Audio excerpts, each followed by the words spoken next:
Sunset at the bridge. Is this the most romantic sunset or what? Yeah, it's a sunset at the bridge. Australia is a country that had everything to go wrong. The British colonizers initially only brought criminals over here. Not many farmers, so no proper food, no currency. Actually, rum was the currency here, so imagine the starvation and the corruption. And to make matters worse, they were not very fair to the original owners of this land, just like all other European colonizers at the time.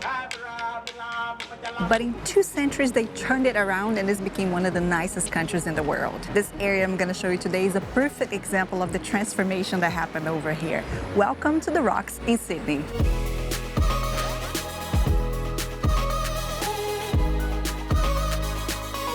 The Rocks is a historic neighborhood in the central business district. It was the site of the first European settlement in Sydney. Today has been totally revitalized, combining history, culture, dining, and entertainment. In this video, you see the Rocks during daytime and nighttime, including some of the top things to do when you come here.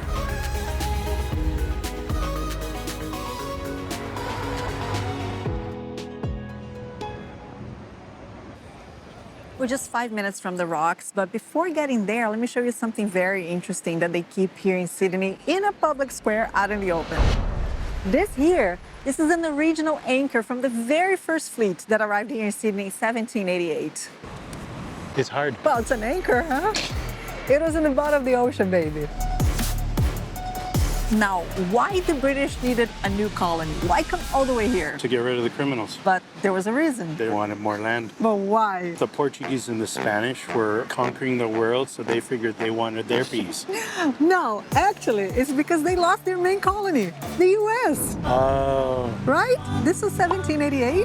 1776, they lost the U.S. So they had a whole bunch of ships that they needed to find a destination to go to. They had a whole bunch of prisoners that they needed to find a destination to. That too. British prisons were overcrowded and it was expensive to maintain the criminals there. They were sending a lot of them to the US, and with the independence, they needed to find another place. The cannon was also in one of the ships. It's believed that the British flag was raised for the first time right here in front of the Customs House in 1788.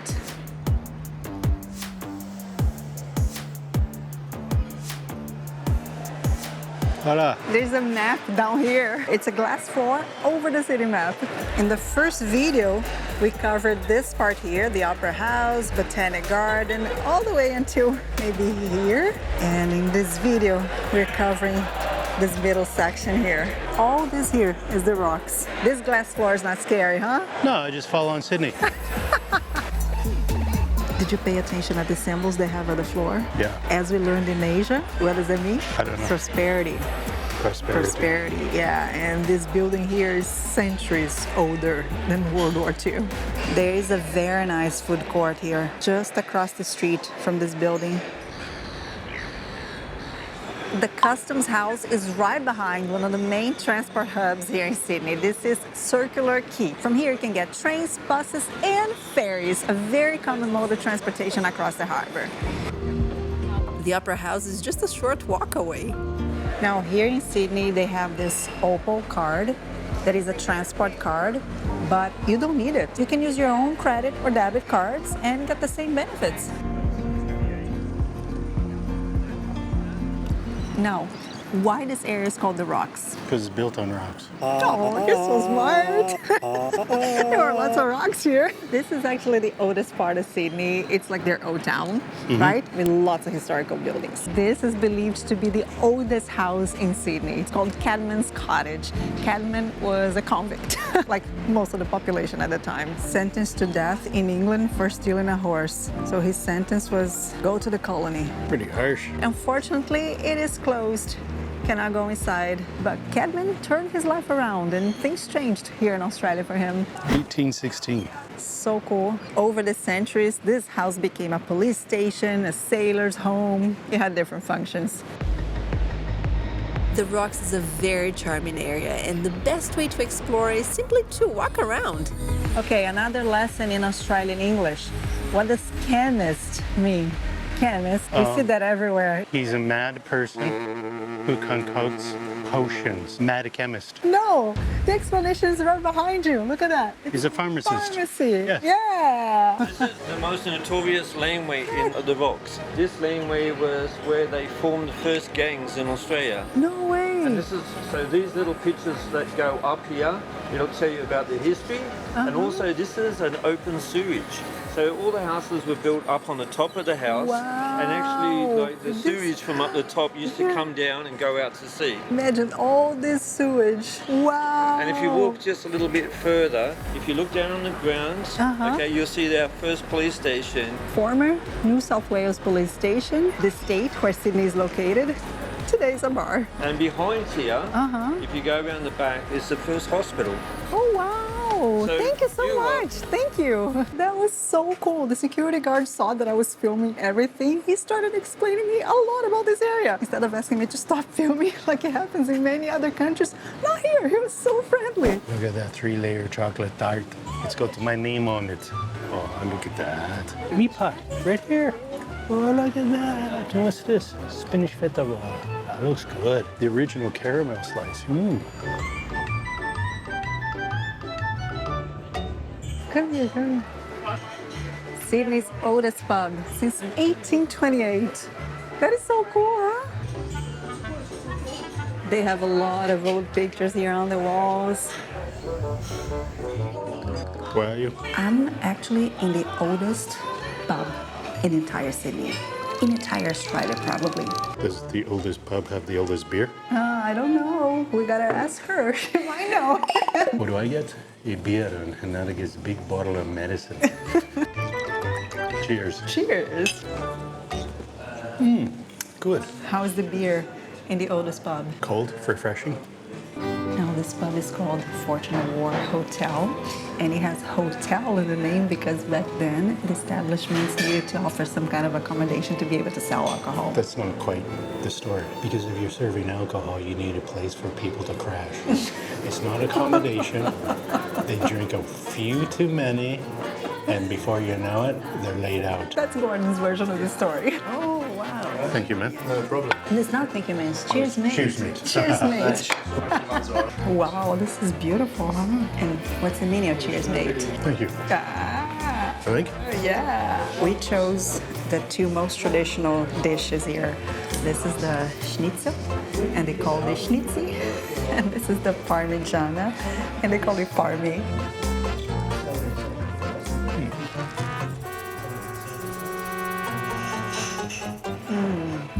Wow, this is parmigiana on a schnitzel, which is like chicken Milanese. Absolutely fantastic.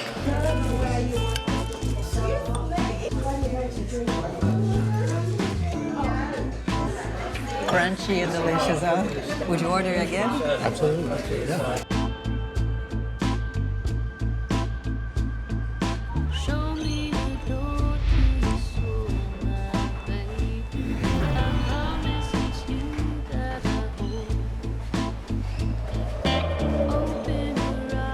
How cool how there are some alleys in between the buildings here. Everything's so old and there are some bars there. It's lovely.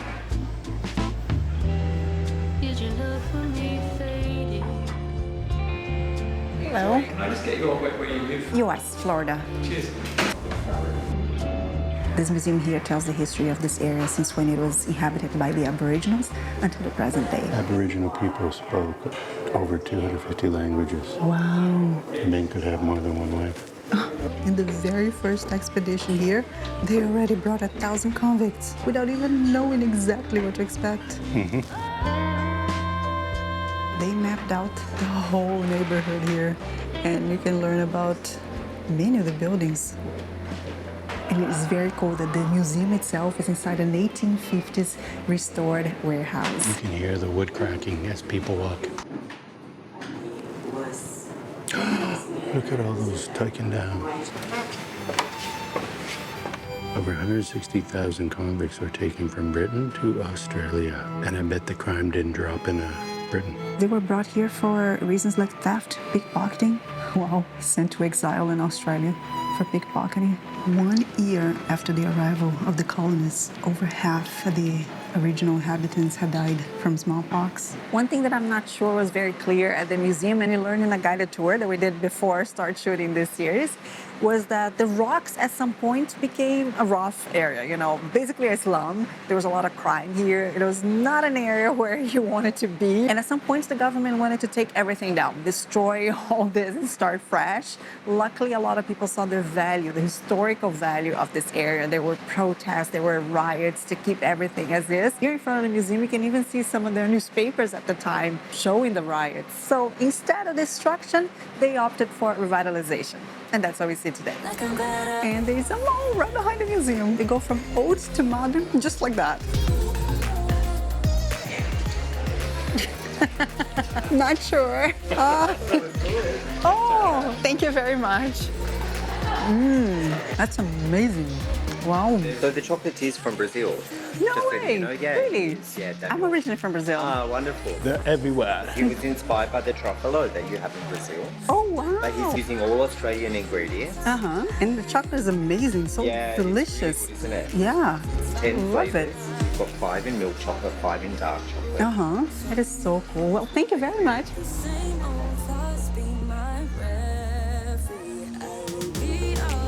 You drop your letters. Look at this letterbox, how lovely. It's bigger than you. Probably still works. Oh, these were houses, you know, really tiny homes for the working class that lived here. Today they're shops, 1, 2 rooms. Amazing to see everything preserved.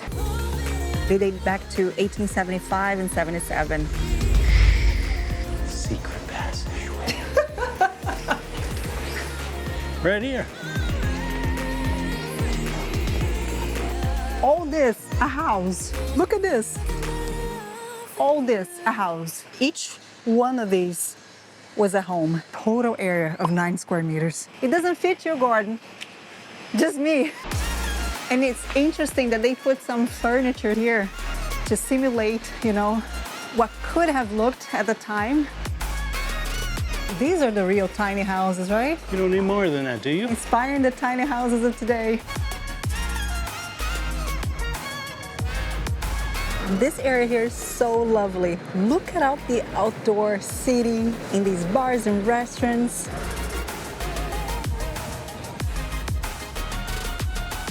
Not only in Britain, huh?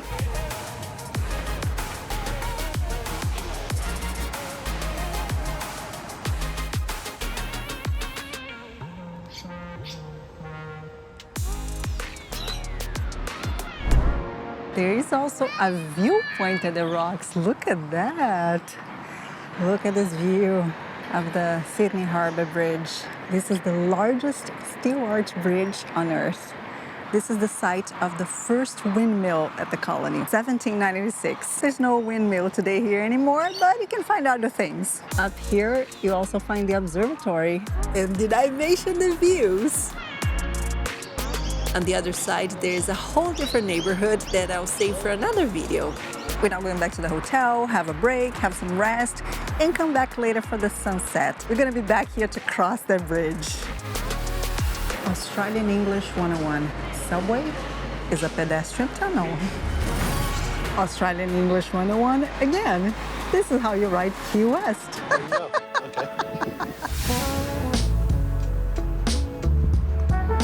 You got a few options to see the bridge and the view up close. You can go to a lookout point, you can climb the bridge. All this costs money and it's not available the whole day. Or you can do the cheap way, which is simply walking. This is what we're doing. You can already see the Opera House over there and the bridge is straight ahead. Cannot see a lookout point that we stop, huh? This neighborhood over here is the rocks, where we were. But let's go, Gordon, let's go. We're not there yet. Can't believe how lucky we are. Look at the day right now. Wow, beautiful view right for the sunset. You know what's cool? A lot of people are doing the same, also walking along the bridge, and they're not all tourists. A lot of locals crossing here, exercising. It is very safe to walk here because you're not directly next to the traffic. Look at this, it's all closed off.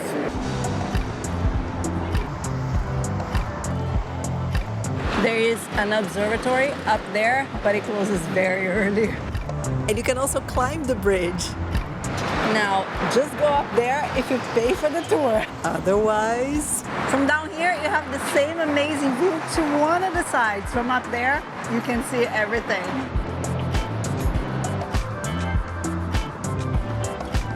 Sunset at the bridge. Is this the most romantic sunset or what? Sunset at the bridge. Yeah, it's a sunset at the bridge. Let's fix that right now then. How do you fix that? I'm taking you somewhere. Don't build up hopes. One time out of 10, 2 times won't you be mine? We just can't pretend. This love thing can take time. 3 times then I'm in. Now, in the evening, the rocks become even more popular. Girl.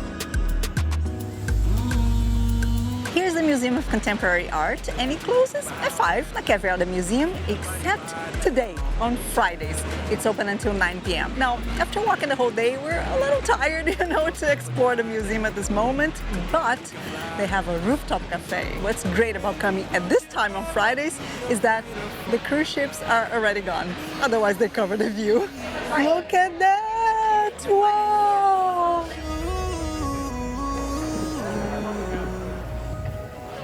The terrace is actually open to anyone. You don't even need to come to the cafe and spend money if you don't want. Thank you. Thank you so much. Local. Yes. Cheers! Saúde! A toast to Sydney and this view.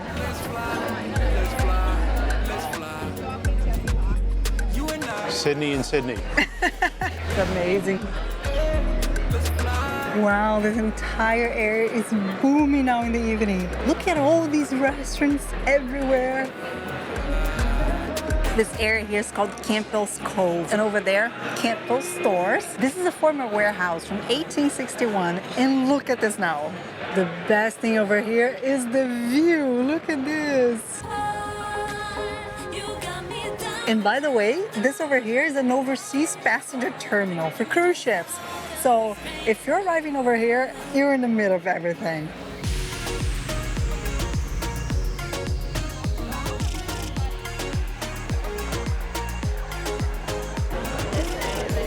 Easy to choose the beer here.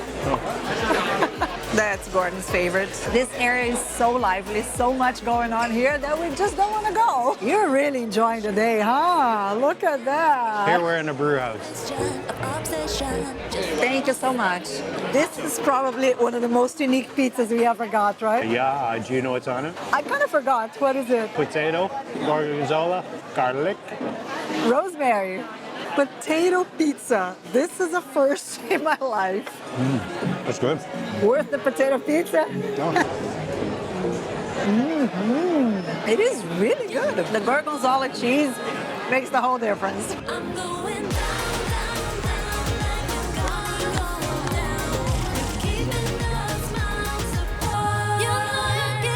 Next. Only tomorrow, baby. Only tomorrow.